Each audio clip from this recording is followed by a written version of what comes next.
আসসালামু আলাইকুম। পবিত্র ঈদ উল ফিতর উপলক্ষে আমরা বারাক কান্থা পরিবার এতিম অসহায়, এতিমের মধ্যে যারা অসহায়, যারা মনে করেন চাচাও নাই, মামাও নাই, বা টোটালি দেখনেওয়ালা কেউ নাই, ওরকম কিছু পরিবারকে বাছাই করিয়া আমরা একদম নিচল লেভেলের মানে এতিম যারা আর কোনো সাহারা নাই, ওরকমের এতিম কিছু অসহায় শিশুরে আমরা কাপড় দেওয়ার চিন্তাধারা নিছিলাম।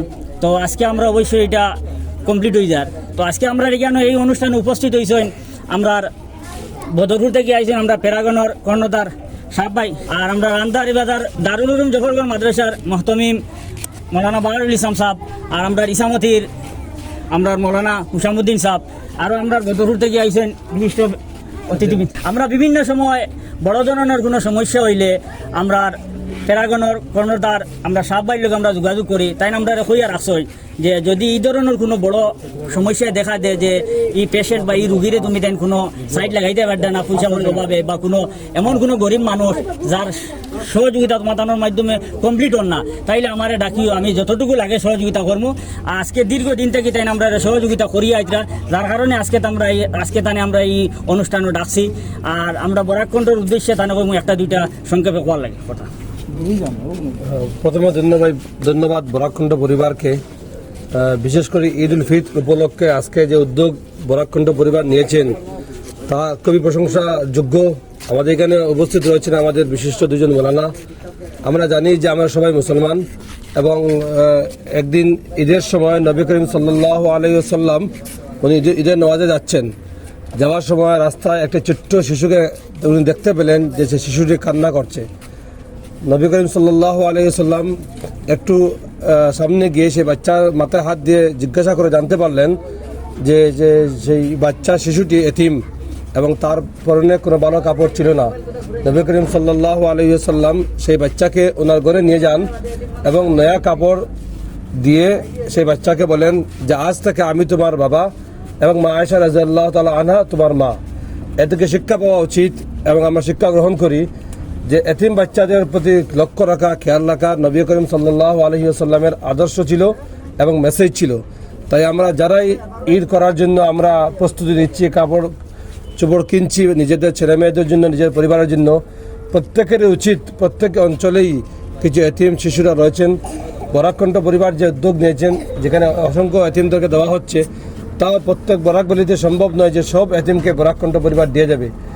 বারাক কান্থা পরিবার আজকে যে উদ্যোগ নিয়েছে তার জন্য তারা ধন্যবাদ পাওয়ার যোগ্য।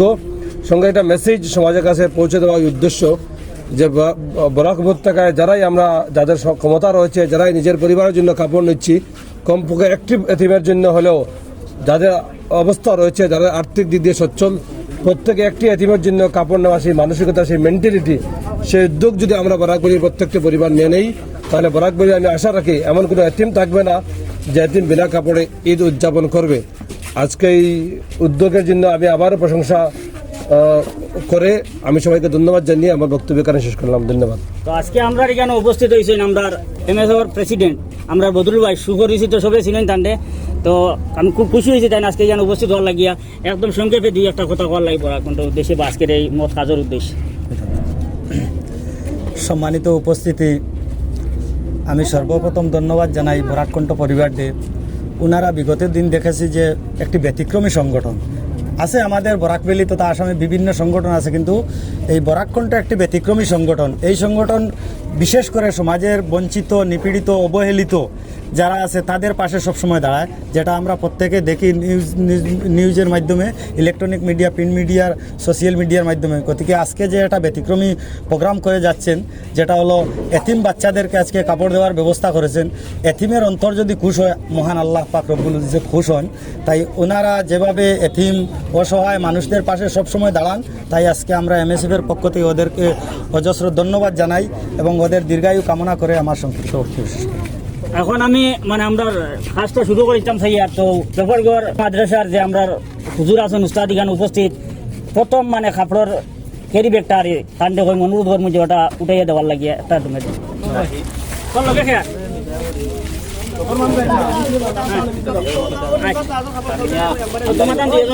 তুমি আন্দারি বাজার ওই দুজনের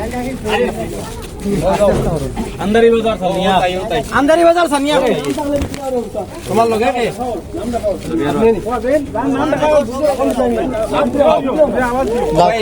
আজাদ রাসনা কে আজাদ রাসনা কে আজাদ রাসনা ও আজাদ রাসনা এক লগে নাকি দুইজন এক লগে নি তুমি তাই হ্যাঁ আচ্ছা ও দুজনে কাপড় খবর আছে। আমরা বরাককণ্ঠ পরিবারে মনে মনে একটা সিদ্ধান্ত নিয়েছিলাম যে এতিম অসহায় একদম দুর্বল যারা এতিমের মধ্যে যারা একদম অসহায় যারা আর কেউ নাই চাচাও নাই মামুও নাই বা প্রতিবেশী কেউ চালাইয়া যাবার মতো নাই ওরকম এতিম অসহায় 100 বাচ্চাইন্তরে কাপড় ঈদের কাপড় দেওয়ার পরে আমরা ঈদের কাপড় কিনি। তো মোটামুটি আমরা আজকে 150 জন এতিম বাচ্চাইন্তরে ঈদের কাপড় দিছি। তো আমরা মনে মনে একটা টার্গেট নিছি, আমরা 300 এতিম বাচ্চাইন্তরে কাপড় দিতাম এই বছর। তো আপনারা আমরা সহযোগিতা করছেন করার কারণে এটা সম্পূর্ণ আপনার অনুদান, আপনার সহযোগিতা করার কারণে আজকে আমরা এই কাজটা করতাম পারছি। আমরা এই ভারতবর্ষের বিভিন্ন জায়গায় থাকা আমরা তো বাইন আসল মুম্বাই, দিল্লি, গুয়াহাটি, মিজোরাম, আইজল, কুইমা, ডিমাপুর বিভিন্ন জায়গার থাকরা বাইনতে বেঙ্গালুর থেকে লইয়া সহ চেন্নাই থেকে লইয়া সব বাইনতে আমরা বিভিন্ন সময় জগাতর হইসা এমনি আল্লাহ অস্তের হইসা সেও আত করে লইয়া অফিসেও আইতরা সেও ফোনপের মাধ্যমে দিতে রাখে, গুগলের মাধ্যমে দিতে রাখে, অ্যাকাউন্টও ফাটাইয়া দিছেন। দিয়া আমরা সহযোগিতা করার কারণে আজকে আমরা এই কাজটা করতাম পারছি। তো এখনও আমরা আরও অনেক পরিবার রয়েছে, অনেক বাচ্চা অনেক এতিম পরিবারটা কিয়া অসহায় পরিবারের বা গ্রামের আশপাশের মানুষে আমরা যোগাযোগ করতাম যে তারারে কাপড় চোপড় দেওয়ার লাগিয়া অনেক বাচ্চারা আসেন যারা মানে ঈদের কাপড় যদি মানে আল্লাহ আস্তে সেও দে তেরা ভাই বান্ডালি ভাইতো না। তো আপনারা যদি সেও আমরা সহযোগিতা নিয়া এরারে সাহায্য সহযোগিতা করতে চান বা এরারে ঈদের কাপড় দিতে চান এতিম বাচ্চাইন্তরে, যদি এরকম করে তখন মিলে আমি একটা বাচ্চারে ঈদের কাপড় দিতাম বা আমি 2টা বাচ্চারে দিতাম, আমি 5 জনকে দিমু, ওরকম যদি কোনো বাইন বারোয় আর আপনারা ইচ্ছা হয় যে আমরার জরিয়ায় এরার কাছে পৌঁছাইতা, তাইলে আপনারা নিচে দেব আমরা ফোনপে গুগল পে নম্বর আছে, স্ক্যানার আছে, দিয়া আপনারা সহযোগ হইতে পারবা। আর যদি এরকমও আছে যে আপনার গ্রামও আসেন, আপনার আত্মীয় স্বজনের মধ্যে গরিব আসেন, আপনি ডাইরেক্ট দিতে পারবা, তাইলে আপনি আপনার গ্রামের বিদেশ যদি তখন আপনি আপনার গ্রামের দেশার লগে যোগাযোগ করিয়া হয় মসজিদের মেসাবর লগে হোক, সেক্রেটারির লগে হোক, দেশার লগে যোগাযোগ করিয়া আপনি আপনার প্রতিবেশীর খবর লইন। আপনি ওখানটা মনে আনিলেন যে আমি আমার বাচ্চাইন্তরে কাপড় দিবার আগে আমি কমপক্ষে 2টা এতিম বাচ্চারে কাপড় দিতাম, ওরকম মনে আনিলেন। আল্লাহ আমরা রেগুলার পয়সা দিছে, দেখবো আল্লাহ আপনার দৌলত যেটা আছে বা আপনার ব্যবসা বাণিজ্য আল্লাহ খুব বেশি বরকত দিব। কারণ আমরা হুজুর সাল্লাল্লাহু আলাইহি সাল্লাম এতিম আসলা আর তাই যাওয়ার সময় হইয়া গেছেন যে নেতাও কইছেন যে আমরা বেশি করে এতিম হলের মায়া করতাম। তো আমরা যদি এতিম হলের মায়া করিতে তানে মায়া করার সমান। তো আপনারা বেশি বেশি করে সাহায্য সহযোগিতা করেন, আর বিশেষ করে অন্ত রমজান মাস 170 আপনাদের আল্লাহ বেশি বেশি করে সওয়াব দিব। আর আপনারা আমলে কাজ করে দোয়া করবা যে আমরা চিরদিন হলাম মানুষের পাল্লা কাজ করে যাইতাম পারি, আল্লাহ আমার ওলা কাজ করাইতাম সবসময় দোয়া কাজ করি আপনারা আমলে করবা। পুরা বরাককণ্ঠ পরিবারের লগে আপনারা দোয়া করবা। আর বরাককণ্ঠ পরিবার হইতে আমরা আপনারা সারা মিলিয়ে হইলে আমরা পরিবার, তো আমরা এক অন্যের লোকে দোয়া করতাম। আল্লাহ আমরা সবাই সুস্থ রাখো।